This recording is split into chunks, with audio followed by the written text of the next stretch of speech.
In some cases, when you try to print either the marked disputes, so the ones that are marked here, or the selected disputes, which means all the ones that are selected in this case, 43, it's possible that you don't see this icon to show the letters and be able to print them.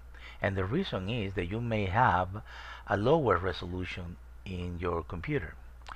So the solution is simple. You go here to the three dots for at the top right. You're not seeing it right now because it's at the top of the video, but there are three dots right here, very top in Chrome. I assuming that you're using Chrome because it's the one that has the best behavior. And then you can see here the zoom. My resolution allows to see that button and many more. As you can see, there are free space, but in your case it might not. To do an example, if I increase the resolution, there's going to be a moment that I don't see that icon. So in your case, probably you will need to go and reduce it to 90%.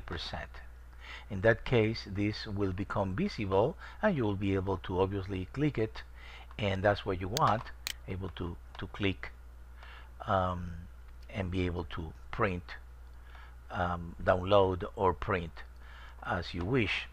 So it's that simple. Just be aware that your resolution might not be the perfect one because we have a lot of options, a lot of buttons at the top. Thanks.